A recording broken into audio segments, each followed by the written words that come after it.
pinipigit, tayo po'y lumulo sa ating Panginoon. Dakilang Diyos na makapangyarihan sa lahat, tunay na pinupuri ka namin, dinadakila ka namin, iwawalhati ka namin sa umaga nito, Panginoon. Panginoon, maraming salamat sa buong sanglingkong binigay mo sa amin. Maraming salamat dahil patuloy na andyan ka para sa amin. Lord, dinadalayan ko po ang bawat puso namin, isip, mga sinalita. Lord, patawarin niyo po kami, Panginoon. Nawa, patuloy na kayo ang mag-ingat sa bawat sa amin, Panginoon. Dinadalangin ko po ang kabuuan ng gawain sa umaga nito, Panginoon.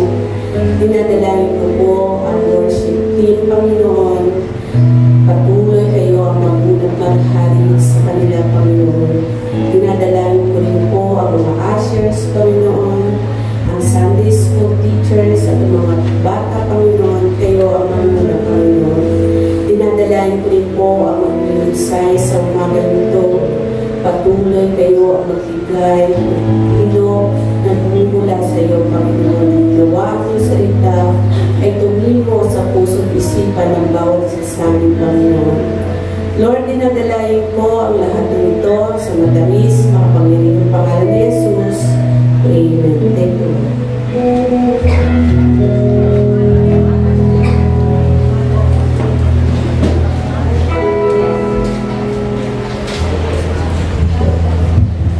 Amen. Isa nga po munang mataas na palakpak sa ating Diyos na buhay. Yes, Lord. Thank you, Jesus. Amen. Bago po tayo magsimula, gusto ko po munang batiin ang ating magigiting na mga ina. Happy Mother's Day po sa lahat ng mga nanay.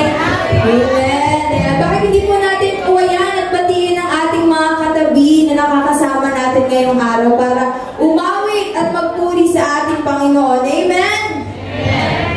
Kaya niyo po muna bago tayo magsimula na basahin ko ang kanyang salita from Nehemiah 9 verse 5. Stand up and praise the Lord your God, who is from everlasting to everlasting. Blessed be your glorious name, and may be exalted above all blessings and peace.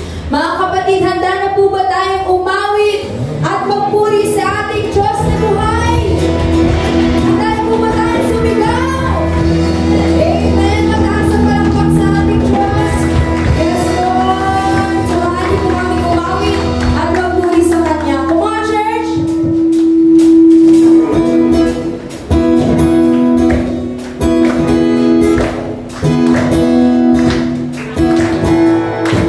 Yes, Lord.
kami ay nakakalapit sa iyo at nakakasamba sa inyo.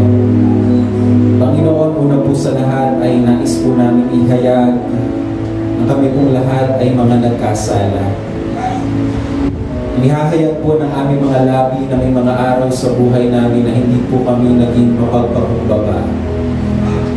May mga sandali po sa aming mga buhay na hindi po namin kayo naparangalan at nabigyang papuri. Nakalimutan ka namin.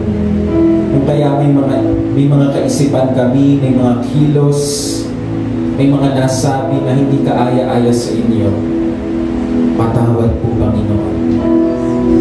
Nagpapasalamat po kami sapagkat ang dugo mo ay sapat upang kami po lahat ay linisin sa lahat ng aming mga kasalanan. Kung kaya po ngayong umaga nakakatayo po kami ng may malayang kalooban sapagkat alam namin na kami nahugasan mo na, Panginoon.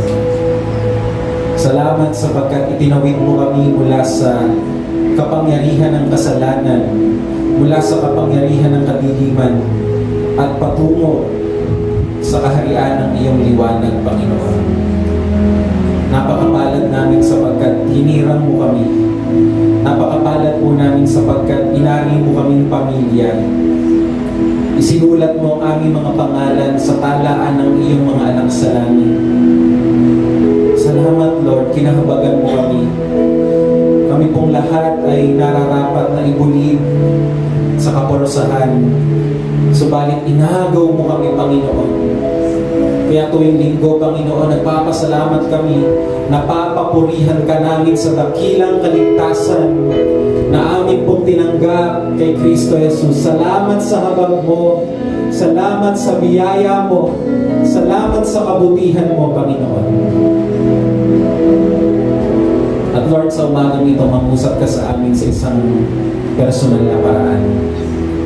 Ito po ang aming dalangin sa ngalan ni Jesus. Lahat po tayo ay magsabi na Amen. Amen. Palampakan po natin ang ating Panginoon.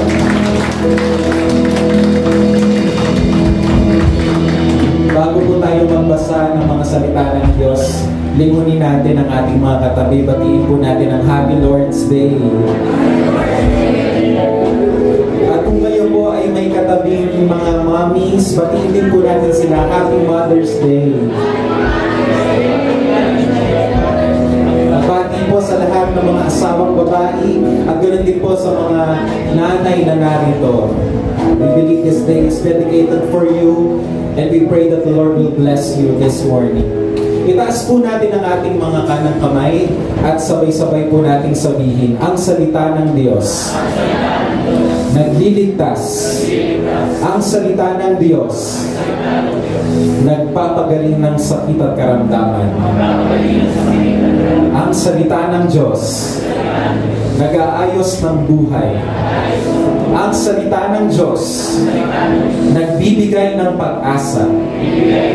At ang salita ng Diyos. Nagpapala. Sabay-sabay po nating sabihin today, I receive the blessings in the world. Ulitin po natin, today, I receive the blessings in the world. In Jesus' name, Amen and Amen. Manatili po tayo nakatayo at hayaan po ninyo na basahin ko ang ilang mga talata dito po sa aklat ng Unang Pedro, Kabanata 2, talata 18 hanggang 25. Ganito po ang ating matutunghayan.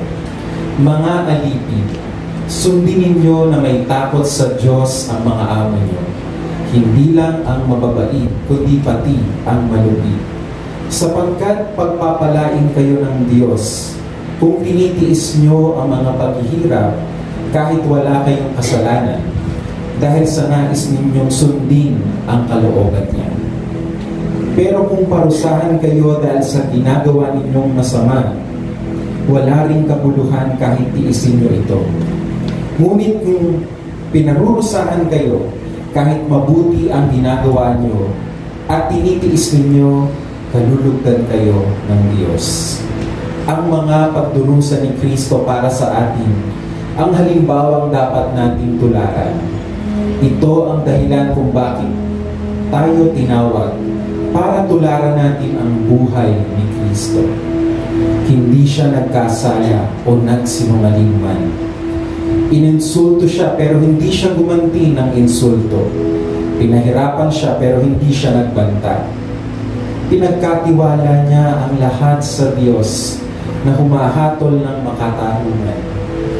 Si Kristo ang umako sa mga kasalanan natin nang ipako siya sa krus para iwanan na natin ang buhay na makasalanan at mamuhay ng matuwid.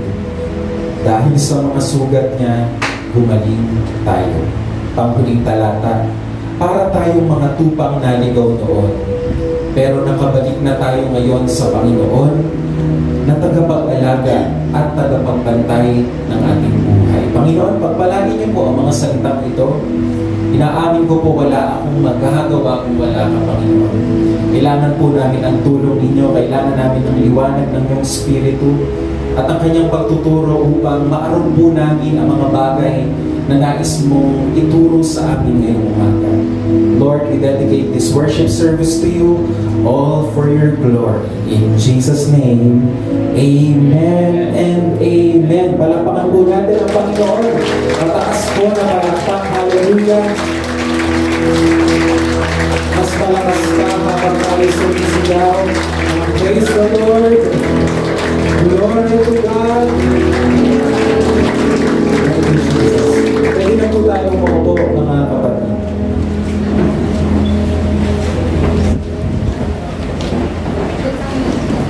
Pakisiko nga yung katabi, sabihin mo sa kanya, handa ka na bang makinig ng salita ng Diyos? Ang mensahe po na aking ibibigay ngayong umaga ay pagpapatuloy ng mensahe na ating nasimulan noong nakaraang Sunday.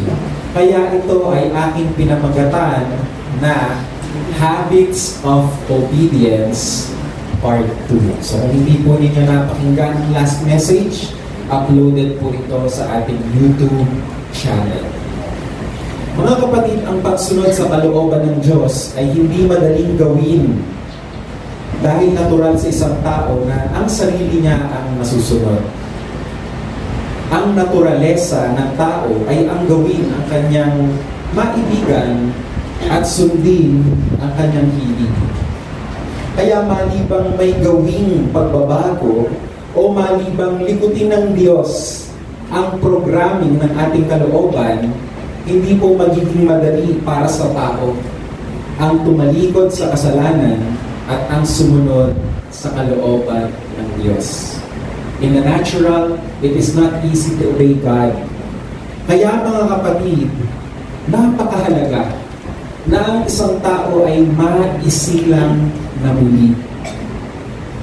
Ikaw at ako ay isinilang na may pusong bato, parang yung sinasabi lang sa awit, na ayaw talagang kumilala sa Diyos.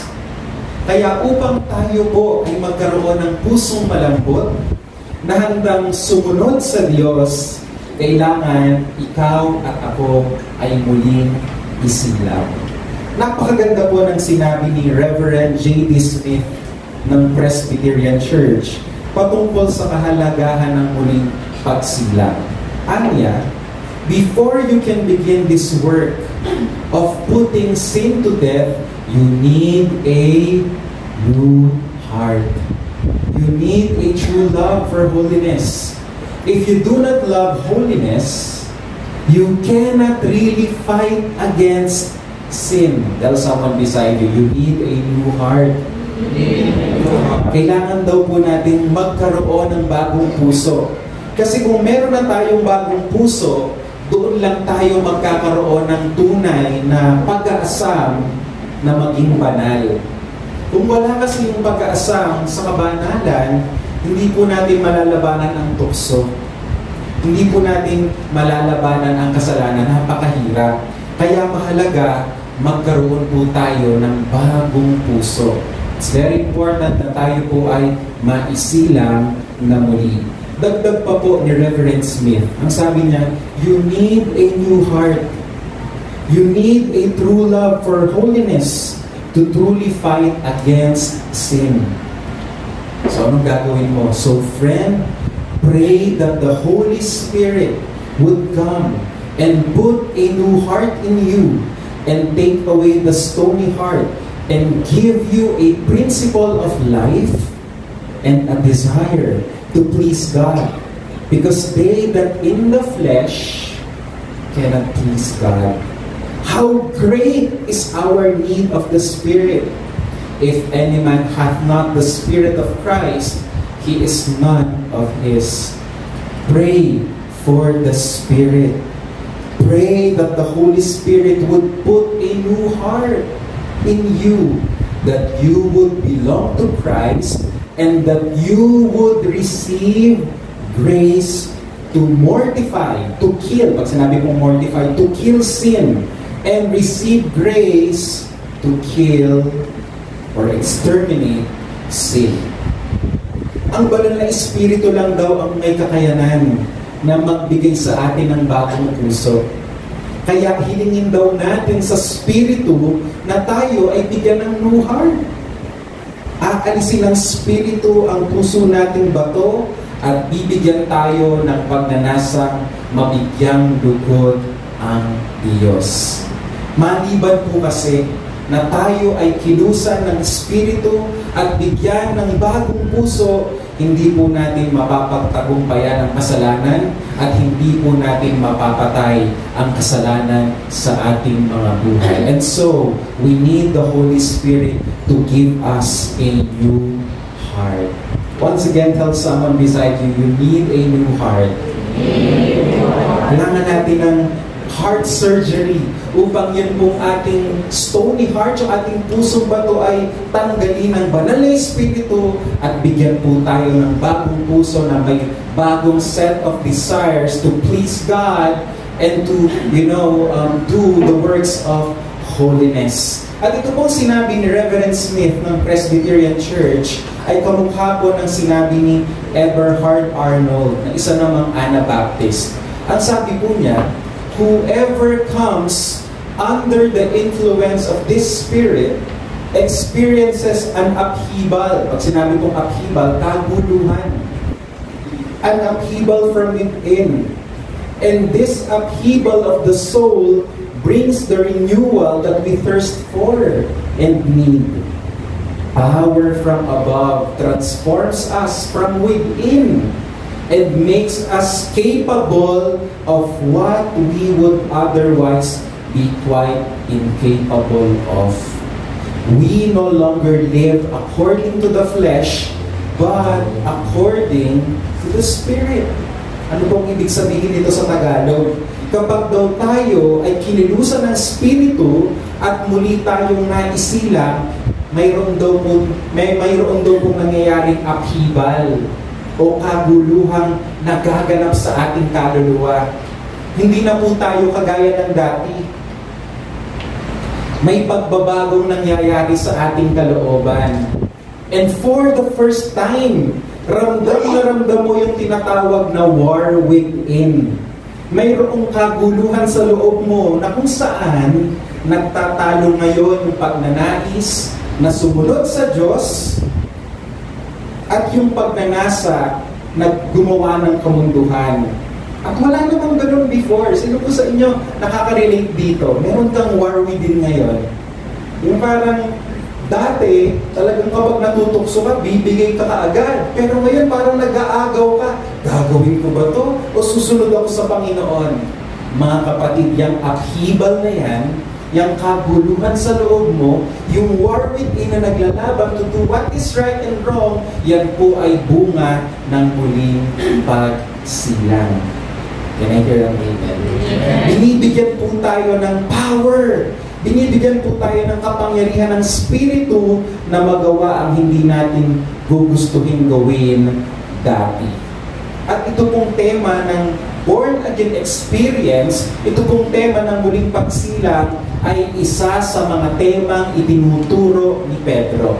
Balikan po natin ang unang Pedro chapter 1 verse 3 na ang sabi niya, dahil sa dakilang awa niya sa atin, ipinanganak tayong muli sa pamamagitan ng muling pagkabuhay ni Hesus Kristo. Meron pong dalawang klase ng taong isisilang sa mundo. Una, yung isang taong isisilang ng isang beses lang. Pinanganak noong 1986, pinanganak noong 1974, yun ang birthday nila or birth year. Pero yung pong taong kikilala kay Kristo, meron po siyang pangalawang kapanganakan na kung saan pinapalitan ng Panginoon ang kanyang puso.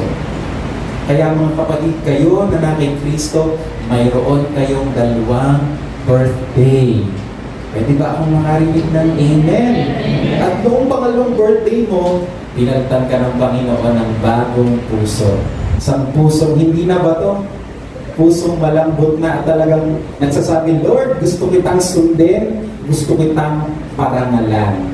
At ito pong pagiging born again na ito, ay nais kong iugnay doon po sa binabanggit sa unang Pedro na wounds of sin o sugat na dala ng kasalanan. Meron po palang sugat na internal, o sugat na kasalanan. At ito po yung makikita natin sa 1 Peter chapter 2:24. Ang sabi po ni Pedro, si Kristo ang umako sa mga kasalanan natin nang ipako siya sa krus, para iwanan na natin ang buhay na makasalanan at mamuhay ng matuwid. Ano pong sabi sa last sentence? Dahil sa mga sugat niya, gumaling tayo. Pamilyar kayo sa verse na yan. By the stripes of Jesus, we are healed. At madalas po natin yan i-claim kapag may singaw tayo, pag sumasakit yung ulo natin, kapag umaatake yung ating migraine, talagang kine-claim natin, 1 Peter 24, dahil sa mga sugat niya, gumaling na ako. Mga kapatid, naniniwala po ako na talagang ang Diyos ay nagpapagaling. No doubt about it. Ngunit mga kapatid, kung tayo po'y magiging faithful sa verse na ito, ang tinutukoy po talaga ni Pedro na sakit dyan ay yung sakit na mas malala pa sa pisikal na karamdaman. Ito yung sakit na hindi na natin kayang lunasan kahit anong gawin natin. Ito po yung tinatawag ng isang commentary na wounds of sin o sugat na dala ng kasalanan.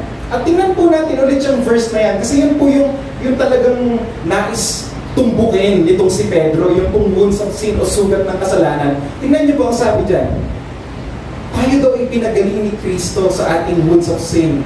At sinasabi po sa verse na yan, na inako o pinasan niya ang ating mga kasalanan nung si Kristo ipako sa krus. Yung pong ating kasalanan ay imputed. Pag sinabi pong imputed, isinalin kay Kristo. At ang bunga po nito sa atin, dahil yung kasalanan natin ay na-impute na kay Kristo, sinali na kay Kristo, ngayon po, mayroon tayong kagalingan sa mga kasalanan. Ngayon, sabi po ng verse na yan, maiiwan na natin ang kasalanan at makakapamuhay tayo ng matuwid. Kaya anong sabi sa verse na yan? Dahil sa mga sugat niya, gumaling tayo. So ito po pala ay kagalingan mula sa kasalanan. Amen? Sabihin mo lang na tayo sa power of sin. Inalis na tayo ng Panginoon sa kalagayan ng makasalanan. At ito pong kagalingan ito ay pinalawig pa doon po sa next verse. Sabi sa verse 25, para tayong mga tupang naligaw noon. Pero nakabalik na tayo ngayon sa Panginoon na tagapag-alaga at tagapagbantay ng ating buhay. May tuturing po pala na sakit na tayo noon ay hiwalay sa Diyos. Pero ngayon, wala nang separation between us and God. Sabihin nga po natin, Amen. Sabihin mo sa iyong katabi, wala nang agwatan sa pagitan mo at ng Diyos. Dahil po sa wounds of Jesus na ibalik na tayo sa Panginoon. Kasama na natin ang Diyos palagi. Ngayon, sabi po ng verse na yan, tayo ay nasa ilalim na ng pag-aalaga at pagbabantay ng ating Diyos. At nakatitiyak po tayo na lulubusin ng Panginoon ang magagandang bagay na inumpisahan niya sa atin. Nakatitiyak din po tayo na tayo ay ipe-preserve ng Diyos, hindi tayo maliligaw, at sa huli, maitatawid niya tayo sa buhay na walang hanggan. Amen. Palakpakan nga po natin ang Panginoon. So as you can see, sa punto pong ito, inulit na naman ni Pedro yung gospel o yung kwento ng ating redemption o katubusan. At alam po natin sa ating mga previous na pag-aaral na kapag ka si Pedro ay nagpapaliwanag tungkol sa kaligtasan, hindi po siya natatapos doon. Narinig yung sinabi ko? Paulit-ulit po natin pinapag-aralan every Sunday. Kapag si Pedro nagpaliwanag patungkol sa kaligtasan, hindi po siya nagtatapos doon. Laging may kasunod. Lagi-lagi uuwi siya sa kung papaano mababago ng magandang balita ng kaligtasan ang takbo ng ating buhay. Amen. Basahin nga po natin sabay-sabay. Lagi-lagi uuwi siya sa kung paano mababago ng magandang balita ng kaligtasan ang takbo ng ating buhay. Kaya ngayon po, alamin natin ano ang dapat na maging impact ng kagalingan natin mula sa sugat ng kasalanan. Alamin natin kung ano yung dapat na maging habit of obedience na dapat pong ma-develop sa atin. Kaya ang gagawin po natin, tataas tayo ng ilang few verses. Tingnan po natin ang verse 21. Sabi ni Pedro, ang mga pagdurusa ni Kristo para sa atin, ang halimbawa dapat natin tularan. Ito ang dahilan kung bakit tayo tinawag para tularan natin ang buhay ni Kristo. Kaya mga kapatid, may katotohanan po yung kasabihan na you will be just like the one you follow. Ikaw daw ay magiging kagaya ng taong sinusundan mo. At tayo po yung mga tagasunod ni Kristo. Amen? At dahil tayo yung tagasunod ni Kristo, ang buhay niya o ang buhay po natin ay magiging kagaya ng buhay ni Kristo. Ano po ba ang naging buhay ni Kristo? Ayon po sa binabasa nating verse, si Kristo po ay nagtiis ng pagdurusa. Kaya mga kapatid, tinatawag din tayo ngayon ng Diyos na maging matiisin sa kabila ng mga pagdurusa o paghihirap sa buhay. Pagtitin mo ang iyong kagabi, sabihin mo sa kanya, kagaya ni Kristo, hinihikaya tayo ng Panginoon na maging matiisin. Okay? Sabi po sa verse 22, tingnan po ninyo kung paano ginawang praktikal yung sinabi ni Pedro kanina. Ang sabi doon sa verse 22, hindi siya nagkasala o nagsinungaling man. Then verse 23, tingnan niyo po, mas naging konkreto at mas praktikal pa yung sinasabi ni Pedro na maging matiisin. Ang sabi niya, ininsulto siya pero hindi siya gumanti ng insulto. Pinahirapan siya pero hindi siya nagbanta. Pinagkatiwala niya ang lahat sa Diyos na humahatol ng makatarungan. Mga kapatid, yan daw po yung klase ng karakter na dapat magkaroon tayo bilang mga tagasunod ni Kristo. Diba ako makarinig ng amen? Pansinin po ninyo, si Kristo ay ininsulto. Pero hindi po siya gumanti ng pang-iinsulto. Siya po'y pinagbantaan, pero hindi po siya nagbanta sa kapwa. At bagaman nakaranas po si Kristo ng bagay na hindi patas, bagaman napagbintangan siya, bagaman hindi naging makatarungan ang mga tao sa paligid niya, ipinagkatiwala niya ang lahat ng bagay sa Diyos na kayang humatol ng makatarungan. Amen! Kaya somehow may puntos po yung palagi nating naririnig sa ating mga kaibigan, huwag ka na lang gumante. Ipagpasa Diyos mo na lang. Si Lord na ang bahala. Alam naman niya ng Diyos. Ginawan ka ng masama, na misunderstood ka, naparatangan ka, ipagpasa Diyos mo na lang like Jesus. Dito, hinihikayat po tayo ng Panginoon, huwag ka daw gaganti. Huwag ka daw babanat ng pang-iinsulto. Huwag kang magbabanta o magmamataas man lang. kapag natetempt kang gumanti, isipin mo na lang, si Kristo nga napagbintangan at lahat. Si Kristo nga nag-suffer sa kasalanan. Hindi naman niya ginawa, pero pinagkatiwala na lang niya sa Diyos. Mabigin mo nga yung katabi, sabi mo sa Kanya, nagagawa ba natin ito? Ito po ang hinihikayat sa atin ng Panginoon na attitude na dapat meron tayo. And again, kagaya po ng sinabi ko kanina, this is something na napakahirap mong gawin. Kasi ang natural sa tao ay talagang gumante. Talagang natural sa tao ay may pride. Kinanti mo ko, di kakantiin din kita. Ikaw naman ang nauna eh. Di ba? Pero mga kapatid, hindi ko pala yung attitude ni Christ. Naroon po ang pagiging mababang loob ni Kristo. Eh ikaw taas-taas mo sumagot eh. Kaya ito ka ngayon. Hindi mo pala naging ganoon ang attitude ni Christ. Bagkus, hindi po siya nag-retaliate. Kaya po sa point nito, makikita po natin may progression. Itinatawid po ni Pedro yung preaching ng gospel into something more concrete, into something more practical. At nais ko pong i-summarize yung thought, yung takbo ng isip ni Pedro. Ano po? Tingnan nyo. Una, binanggit niya, tinubos tayo ni Kristo. Then anong ginawa niya? Tinranslate niya into something na mas konkreto at practical. Ang sabi niya, dahil tayo tinubos ni Kristo, ang bunga niyan sa atin, tutularan natin si Kristo sa kanyang paghihirap. Tapos ginawa pa niyang mas practical. Ang sabi niya, ang magiging bunga niyan, hindi na tayo mangiinsulto kahit na iniinsulto tayo. Wow. You know what? Hindi pa po natatapos dyan si Pablo o si Pedro. Ginawa pa niyang mas practical. Kaya ang ginawa niya, i-relate niya yung issue ng huwag kang mang-insulto sa issue po ng slavery o pang-aalipin.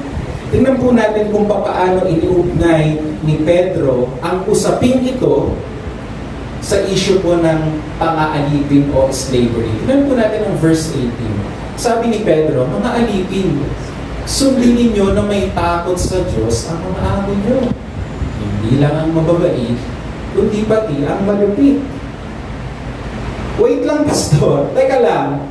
Ibig mo bang sabihin ay ini-endorse ng Bible ang slavery? O pang-aalipin? Pastor, di ba illegal yan? Di ba masama ang pang-aalipin sa kapwa? Di ba masama ang slavery? Di ba bawal yan ngayon? Eh bakit binabanggit sa Bible yung verse na yan na ang alipin magpasako pa sa kanyang amo para bang ini-encourage pa ni Pedro yung slavery? Bakit po nasa Bible yan? Mga kapatid, we have to realize na ang Bible po hindi isinulat kahapon. Nung isulat po ito ni Pedro, tinatayang na isulat po ito noong taong 62 o taong 63. Year 62.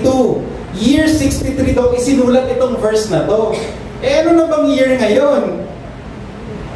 Year 2024 na, so halos more than 2,000 years nang lumipas. Kaya mga kapatid, huwag po tayong magtaka kung may mga nababasa tayong ganito sa Bible.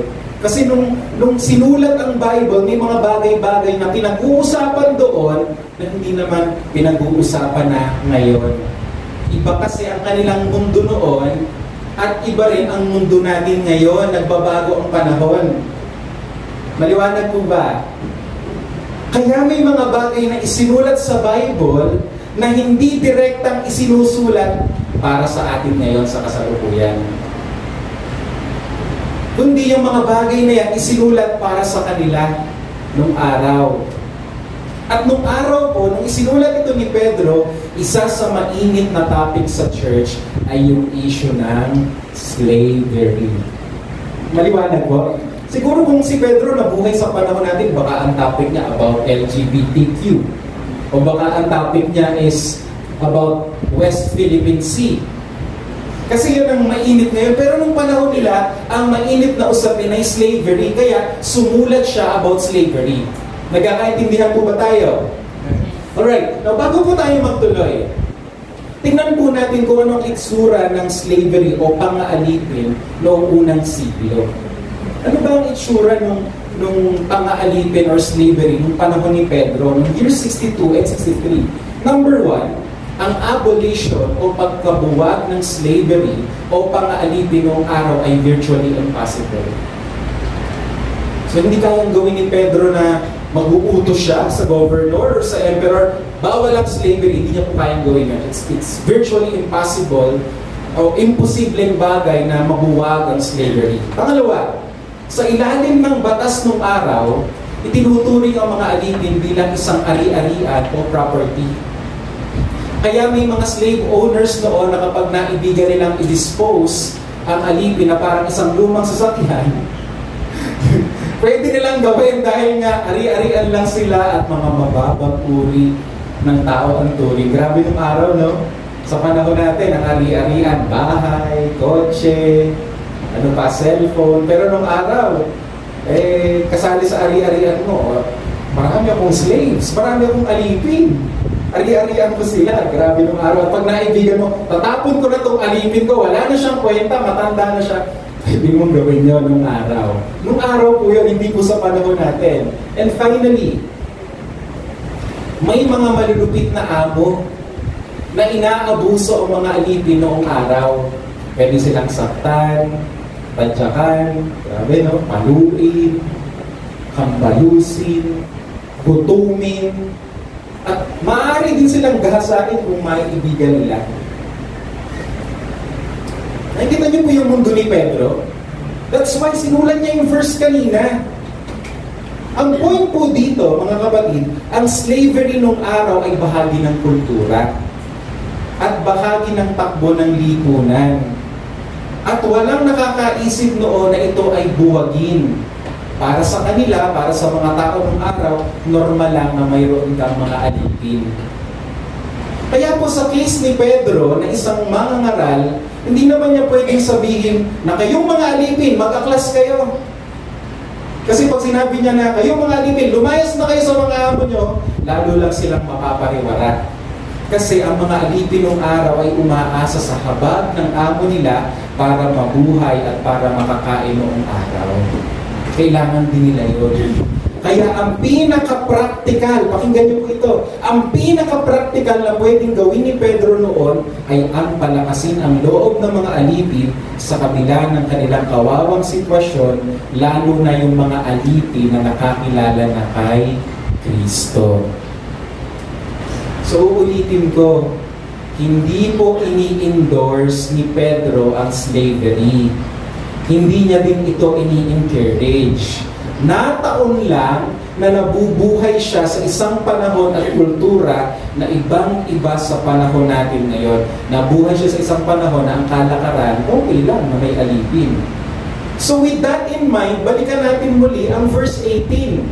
Yun pala yung pinanggagalingan ni Pedro. So balikan ko natin. Sabi niya, mga alipin, mga believers na alipin, sundin ninyo na may takot sa Diyos ang mga amo nyo. Hindi lang ang mababait, kundi pati ang mga nangagupit ng araw. At ito yung mga malulupit. Sundin ninyo. Tingnan po ninyo kung paano binago ni Pedro ang perspective ng mga alipin ng araw. Sinabihan niya mga alipin na maglingkod sila sa kanilang mga amo, alang-alang kanino? Alang-alang sa Diyos. At hindi sa kanilang amo. Na ang takot nila ay wala sa amo nila kundi sa Diyos. Kaya kahit mahirap ang sitwasyon nila, nakakapaglingkod sila ng masaya kasi ginagawa nila iyon hindi para sa amo nila kundi para sa Diyos mismo. Grabe, no? Yung call to suffering ng araw, ang tindi. Ayaw nga minsan, di ba, pagka ayaw natin yung work environment natin, talagang magpo-post na tayo, ireklamo na natin sa dole, etc., etc. Pero nung panahon nila, no, sinasabi ni Pedro, wala pa kasi itong mga bagay na ito noon. Wala pa awareness ng human rights and labor laws nung araw. Sinasabi niya, maglingkod kayo sa mga amo nyo. Parang naglilingkod kayo, hindi sa kanila, kundi sa Diyos mismo. And this is something na napakahirap kong gawin. Lalo na kung napatapat ka sa isang amo na sobrang lupit. And yan sabi ni Pedro, maglingkod ka pa rin. Ang pinaglilingkuran mo ay ang Diyos mismo. Verse 19, tinan niyo po, may reward raw sapagkat pagpapalain kayo ng Diyos kung tinitiis niyo ang mga pagpapahirap kahit wala kayong kasalanan dahil sa nais ninyong sundin ang kalooban niya. Kamukha po ito nung sinasabi ni Pedro sa binasa natin kanina na magtiis ng paghihirap kung paano si Kristo ay naghirap din. Kung iniinsulto sila ng amo nila at pinapahirapan dahil mga Kristiyano sila, dapat tiisin nila iyon alang-alang sa Diyos.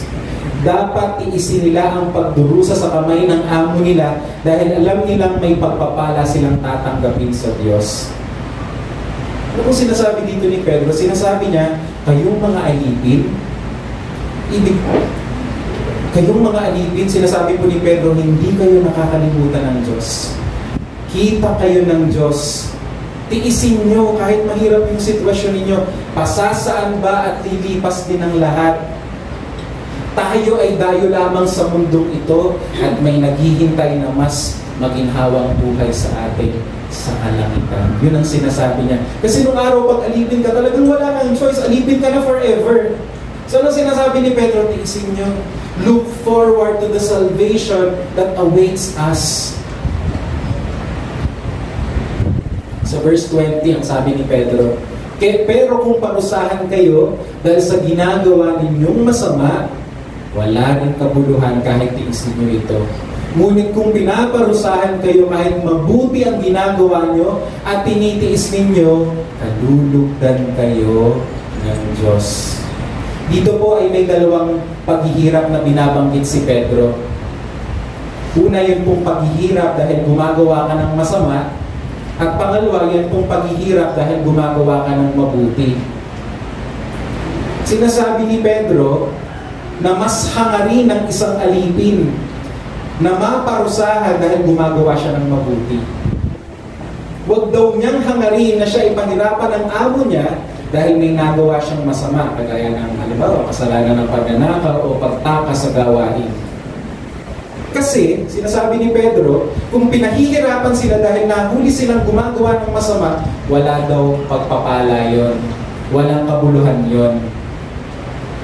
Ang may kalakip daw na pagpapala ay iyong maghirap ka o parusahan ka dahil inosente ka at wala ka namang ginawang masama.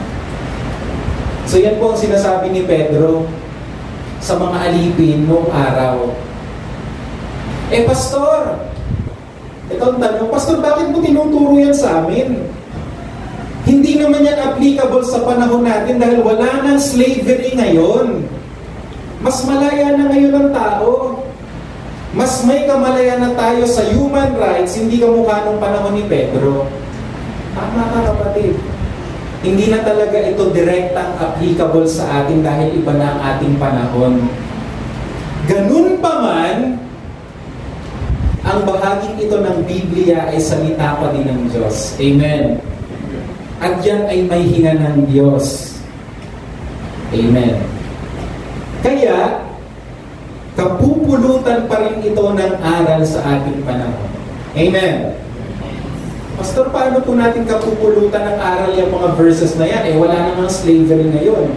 Eto, may mga principles, may mga values, may mga habits tayong makukuha dyan na applicable pa din sa ating panahon.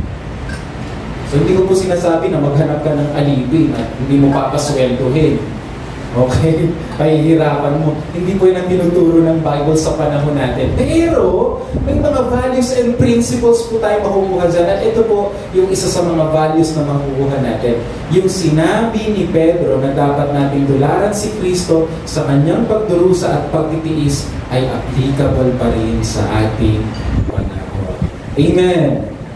Sikuhin mo nga ang iyong katabi, sabihin sa kanya, maging matiisin. Matiisin ba tayo? O mas lamang sa atin ang palareklamo? Nakainis naman dito ang init-init. Tingnan nyo, yung mga tao nung unang panahon sinabi ni Pedro, tiisin ninyo kahit malupit sila, tiisin ninyo in the same way. Kung itatawid po natin sa ating panahon, hindi lang po ito may kinalaman sa slavery, may kinalaman po ito sa lahat ng aspeto ng ating buhay. Tinuturuan tayo ng Panginoon na maging mababa at maging matiisin. Kaya paano po natin ito isasabuhay? Unang-una, at palagay ko, ay isasabuhay natin ang pag-aaral na ito sa pamamagitan ng pagiging matiisin sa kabila ng mga inconveniences sa loob ng bahay, sa trabaho, sa ministry, at maging sa pang-araw-araw na buhay. Mga kapatid, hindi tayo ina-assure ng Panginoon na kapag sumunod tayo sa Kanya, buburahin niya lahat ng inconvenience. Ganun yung akala natin, kaya nga ako nag-church para wala nang suffering, wala nang inconvenience. Mali po ang ganung paniniwala. In fact, tinuturo sa atin ni Pedro, kahit Christian ka na, mayroon pa rin suffering, meron pa rin inconvenience. Kaya, meron at meron pa rin pagtitiis. At mga kapatid, hindi sa lahat ng pagkakataon yung gusto natin ang mangyayari. Hindi sa lahat ng pagkakataon yung inaasahan natin ang magaganap. Hindi po sa lahat ng pangyayari yung gusto natin ang masusunod. May mga times, tinatawag tayo ng Diyos na mag-adjust at maging mababa ang loob. Amen. Tell someone beside you, like Jesus. Yes, napakahirap. Pero naalala nyo, inumpisahan natin ang message with the fact na tayo ay born again. Para maalala natin na mayroong diniposit na power para tayo ay maging mababa ang loob.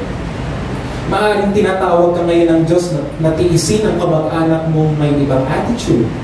O tinatawag ka ngayon ng Diyos na tiisin ang kapatiran sa church na hindi mo masyadong gusto ang pag-uugali. Mahirap, pero hinihikayat tayo ni Pedro na gawing inspirasyon si Kristo na nagtiis ng paghihirap alang-alang sa atin.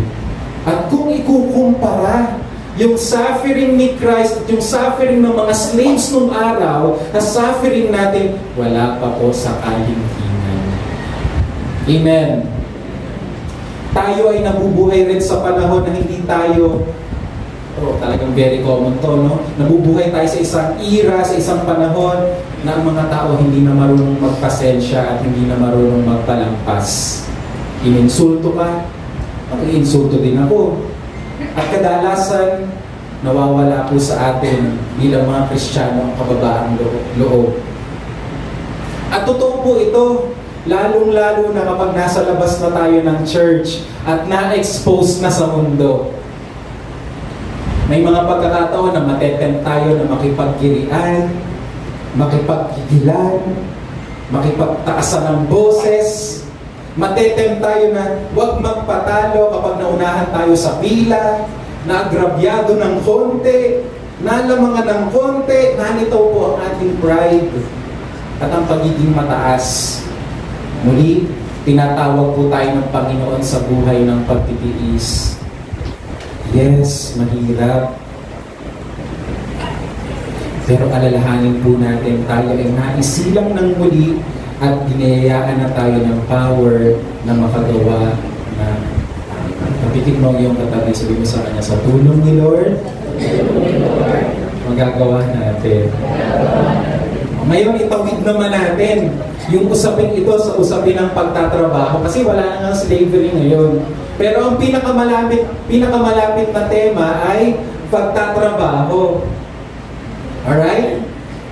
Maaring wala ng slavery ngayon, pero ngayon nagtatrabaho ka sa isang kumpanya. O di naman kaya namamasukan ka. Maaring hindi mo gusto yung work environment sa kumpanya ninyo. Hindi mo gusto yung palakad, sistema, pamamaraan ng amo mo at napapadaing ka. Para sa iyo, yung amo mo, walang sense ang policies at ginagawang complicated ang mga bagay-bagay. Pero hindi ka naman makapag-resign kasi kailangan mo yung trabaho ngayon. Iyon lang ang inaasahan mo ngayon. So, paano mo i-apply yung natutunan natin ngayon? Magiging palareklamo ka ba? At araw-araw mo na lang bang ichichika ang amo mo sa katrabaho mo dahil sabi mo hindi patas at ibang attitude ng amo mo? Kaya nauutos mo naman. Hindi ka naman makaresign kasi kailangan mo yung work. How will the gospel change our lives? Unang-una, mas magiging grateful tayo kasi may trabaho tayo. Amen? Dami kaya ngayon walang trabaho. Kung may trabaho kang ngayon, you are blessed. Amen. Bigyan ng Panginoon. At sabi mo ngayon na lang inaasahan mo ngayon. Kaya nandyan ka, di ka nga makapag-resign pa. Eh di dapat, i-enjoy mo at gawin mo yung trabaho mo not for your amo, not for your employer, but for God. Amen. Lakas ng amen ng mga empleyado, ha? Ha? Mamaya, pumunta tayo dyan. Kaya nga, magiging mababa ka, di ba? Yan nga yung pinag-uusapan natin. Pangatlo. Ito, pangatlong application. Sikapin mong hindi madisiplina sa trabaho dahil nilabag mo ang policies ng company ninyo. At kung ikaw man ay madidisiplina o mapapahirapan ka, sikapin mong ito ay dahil sa ginawa mo kung alin ang tama. At nagpaka-Kristiyano ka lang naman, kaya may mga taong nainis sa'yo sa world. Di ba kahawig pa rin ang pag-aaral natin sa slavery? Maliwanag po ba? Pastor, ang unfair mo naman, parang isang side lang yung sinasabi mo para sa mga amo yan. Paano naman kami mga manggagawa? May tagubilin ba ang Diyos sa mga employers? May tagubilin ba ang Diyos para sa mga amo sa panahon natin ngayong 2024? Wala pong nabanggit si Pedro, kaya hihiramin natin yung sinabi ni Pablo. Philemon chapter 1 verse 16. Si Philemon. Siya po isang amo at may alipin din siya. Ang pangalan ay si Onesimus. Tingnan niyo po ang sinabi ni Pablo kay Philemon. Sabi niya, kahit na alipin mo siya, isa na rin siyang minamahal na kapatid. Napamahal na siya sa akin at lalo na sa iyo. Ngayong hindi mo lang siya alipin, kundi kapatid pa sa Panginoon. So sinulat po ito ni Pablo sa panahong legal pa ang slavery at katanggap-tanggap na pagbuhatan ng kamay ang isang alipin. Pero pansinin niyo po yung sinabi ni Pablo sa verse na yan. Sabi niya, huwag mong gayanin yung ibang employer. Itrato mo ang iyong alipin, itrato mo ang iyong employee na parang isang kapatid. Kakaintindihan po ba tayo? Kaya ang Kristiyanong amo, minamahal, inaalagaan, pinoprotektahan ang kanyang manggagawa na parang isang kapamilya, kapatid. Amen. Pinatutunan po ba tayo ngayong umaga? Sa pag-aaral ng Bible, no? Yung mga absent sa inyo last week, ang ganda ng topic last time kasi about relationship with the government. So ngayon po ang topic natin, relationship with our employers and our employees. And next week po, pag-aaralan natin, relationship with our spouses. Tingnan po natin kung paano ito. Absent po. Grabe ka naman, huwag ka nga absent naman ka pa rin. So next week po, ang pag-aaralan natin, relationship with our spouses. Now, I'm saying this mga kapatid not because na perfect ko na yung tinuturo ko, maging sa akin po, may mga bagay na kailangan pa rin ayusin ng Panginoon. Lahat po tayo nag-aaral. We honor the Word of God. At kung ano ang para sa ikapupuri ng ating Panginoon, yun po ang ating ipapangalan. Pagpalain po kayo ng ating Panginoon. Hallelujah. Baka ganda po ng ating aralin o pag-aaral na pinakahangad natin ay magkaroon tayo ng pagdadalisay ng ating puso. Alala ko yung abitin. Sabi doon, yung pusong dalisay ang aking nais. Dalikhain mo, O Diyos, sa akin, para sa akin. Isang pusong tapat, sa iyong pamahal. Isang pusong sa iyo walang alinlangan.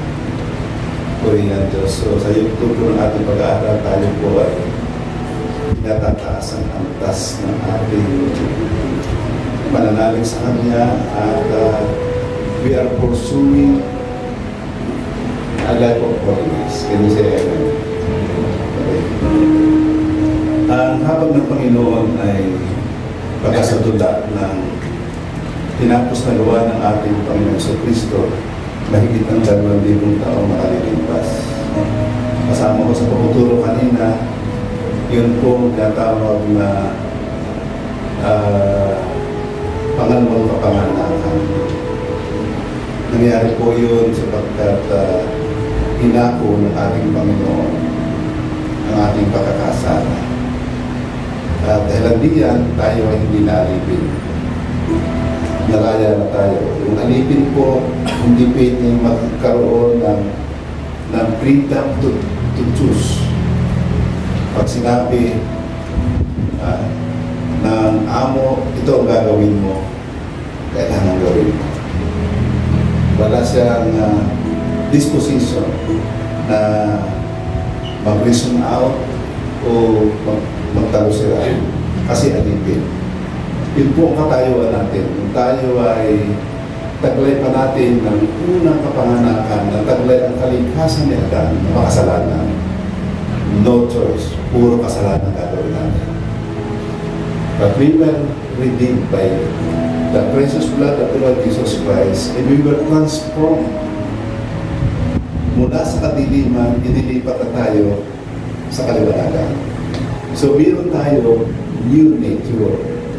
We have now the nature of God. And our neighbor listed in the Psalms Book of Life in Heaven sa talaan ng kanyang mga anak sa langit. Naroon na po yun. Kaya sa tinapos na gawa ng ating Panginoon, yung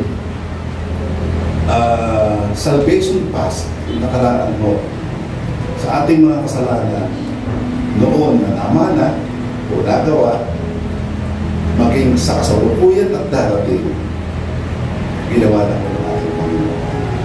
So what will be our response? To walk in accordance with the will of the Father. We can do it because of the Lord Jesus Christ. Nasabi ng pag-aaral natin, siya ang nag-aalaga na sa atin, bantay natin. Sa aklat ho ng Juan ay sinabing, He is our advocate to the Father. Patuloy siya na nanalangin na tayo magpatuloy sa pagbabago at tumakad ng patuloy. Can you say amen? Tarapin po natin ang tinapay na simbolo ng kanilang.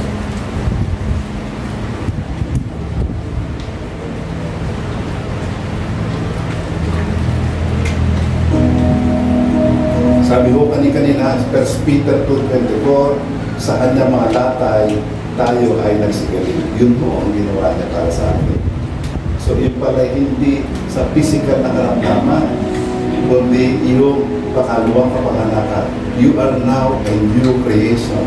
The old, behold, the old was gone, the new has come. Can you say amen?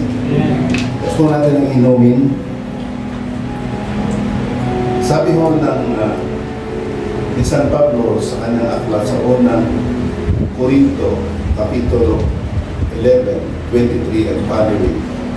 Ito raw inumin ay nagisimbolo ng bagong kasunduan.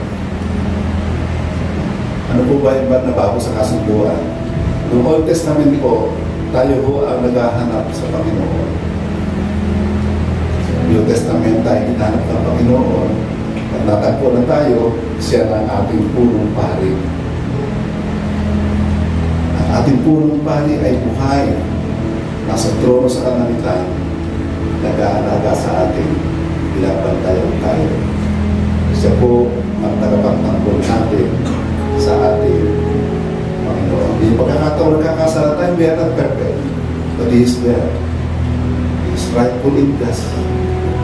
As we confess our sin, He will forgive us. Amen. So that we will remain holy in the sight of the Father. Tanggapin po natin. For He in this, we are freely forgiven by the blood of the Lord Jesus Christ.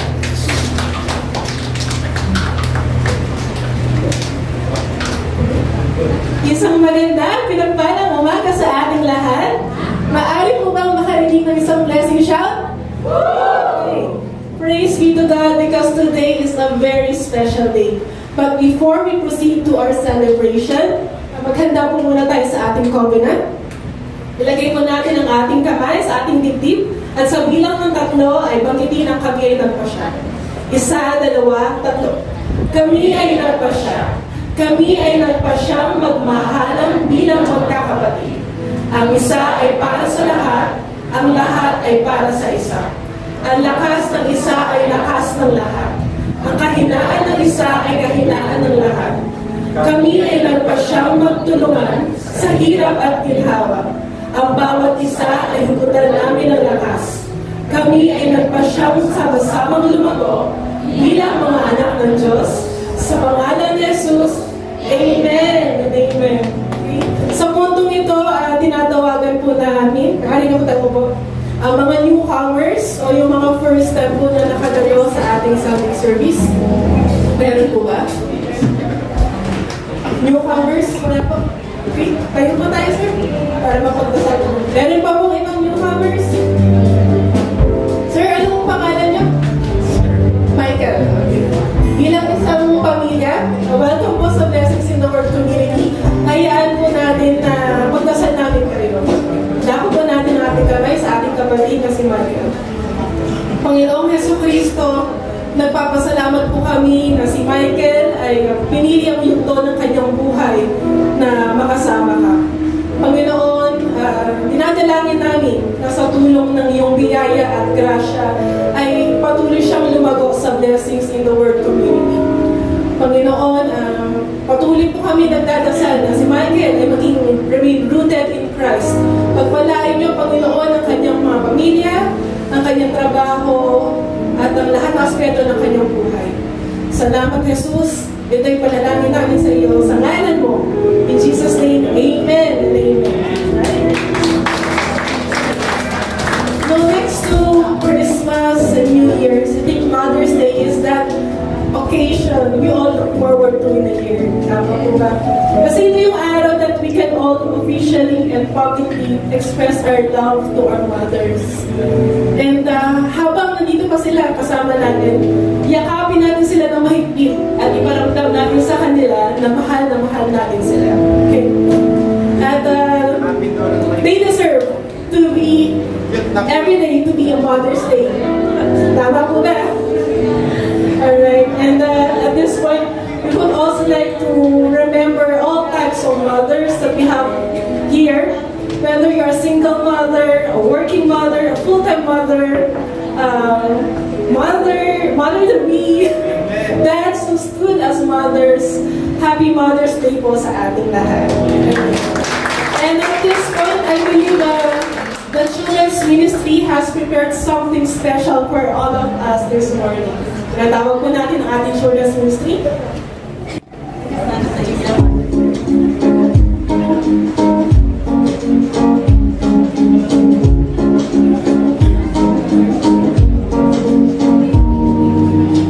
You kept me clean, you brushed my hair, took me around with you everywhere. How did you do it all? You read me books at bedtime prayers and held me close when I was scared.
Sabi mo na aklat ng Kawikaan 19:14, ang bahay daw at kayamanan ay kaloob ng magulang.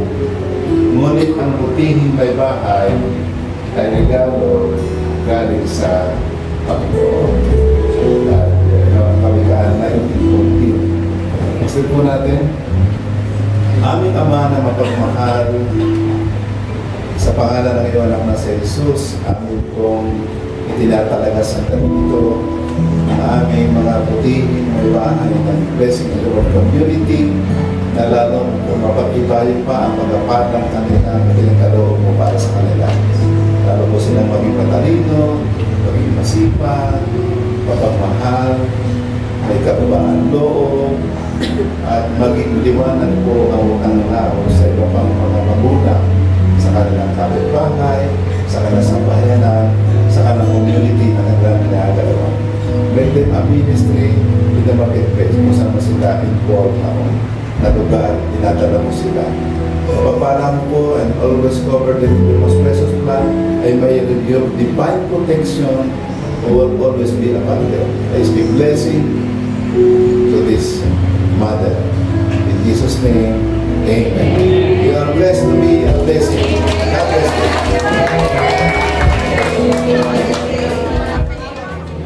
Signan mo tayo sa ating announcements. First, we have Sunday School for kids for ages 3 to 11 years old. Next, we are all invited every Tuesday from 5:30 to 7 p.m. to 5 Solas. Next, the youth encourages everyone to attend their Zoom meeting every Saturday at 8:30 p.m. And of course, for Sunday worship services, we have two schedules, one in the morning at 9 in the morning and 7 in the evening. We are highly encouraged to host a home prayer meeting for our family. Meron po tayong guide sa ating Facebook. And of course, the praise and worship team is in need of instrumentalists.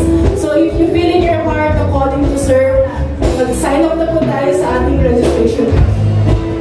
Next. And of course, our highly awaited 21st anniversary. Sabay pa natin panoorin ang ating video sa ating harapan. Thank you very much.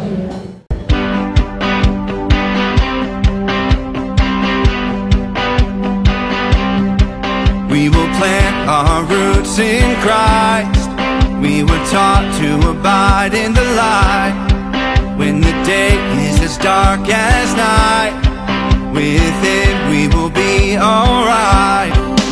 Oh, oh, oh, plant our roots. Oh, oh, oh, we will live our lives for Christ. We will walk by faith and not by sight. We will trust in Him alone. We will go to the ends of the earth to show everybody the truth. Hey, good morning. Hello. Okay, good morning. So, nadala po natin ang ating mga kaloob at dala po tayo sa isa sa pinakamahalagang gawain ng pagsamba natin sa ating Panginoon. Sabi po kanina, tayo ay mga pinupos, mga pinalaya na tayo ni Jesus. Amen? At dahil tayo pinalaya, sabi ito, we are not under the law, but we are under grace. Pero bakit kailangan pa natin magbigay? Kasi nga po, meron na tayong mga bagong puso. Kung papaano na natutunan natin sa Panginoong Jesucristo kung papaano ang pagbibigay. Ang ating Panginoong Jesucristo, hindi lamang mga bagay, hindi lamang mga bagay dito sa mundo kanya ibigay, kundi maging ang kanyang buhay. So bilang sukli sa ating Panginoon, ano po yung ating ibigay? Sabi dito sa Proverbs 3:9, nagbibigay po tayo para tayo dahil pinararangalan natin ang Panginoon. Sabi dito, parangalan mo ang Panginoon sa pamamagitan ng paghandog sa Kanya ng unang bunga ng iyong ani.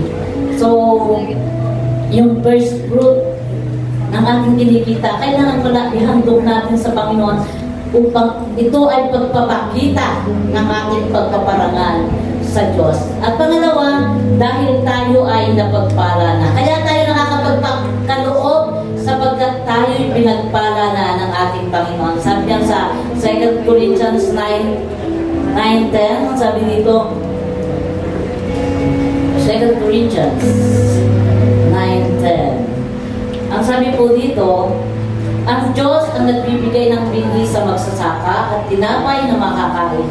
Ang siya rin nagbibigay sa inyo ng pangangailangan para lalo kayong makatulong sa iba. So hindi po pala kakulangan yung ating pagbibigay. Hindi kawalan yung ating pagbibigay. Kasi sa Panginoon din po yan galing. At kapag tayo po, katulad ng magsasaka na nagtatanim, so kailangan din natin magtanim para sa kanyang gawain. At sa ganon, sabi nga dito, lalong mananagana yung ating lupain. So kung ano man po yung inyong pinagkikitaan, ano man yung inyong pinagkukunang yaman, so ito po ay lubos-lubusan pang pagpapalain ng ating Panginoon. Amen. Purihin ang Panginoon. Handa niyo na po ang inyong mga kaloob. Hawakan niyo na po at ating tinalangin. Panginoong Diyos na makapangyarihan sa lahat, salamat nga po Ama sa umagang ito. Salamat po sa pribilehiyo na kami Panginoon ay nakakasama sa ganitong gawain Panginoon sa isang uri ng pagsamba Panginoon, ang pagbabalik ng mga kaloob at handog sa iyo O God.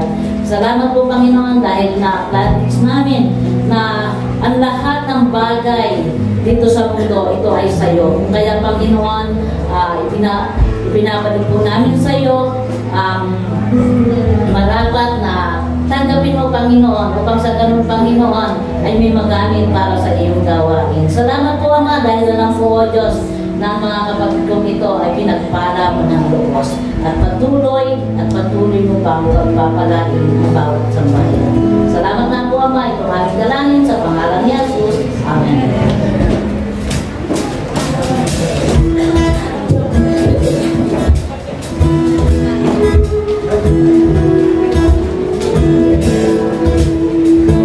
Magsilayo po ang lahat. Umaawi, nagpupuri, nagpuriwa, ang lahat papuri kay Yahweh, Yahweh, Yahweh. Lumalabi sa presensya mo, nagpupuri, ang lahat papuri kay Yahweh, Yahweh, Yahweh. Sa lahat ng oras, sa bawat araw, pinupuri at sinasamba. Ikaw ang tunay na Diyos, aming mamahalin, na bawat kailanman, hindi nagbabago. Ikaw ang tunay na Diyos, aming mamahalin, na bawat kailanman, hindi nagbabago. Si Yahweh ang ating Diyos.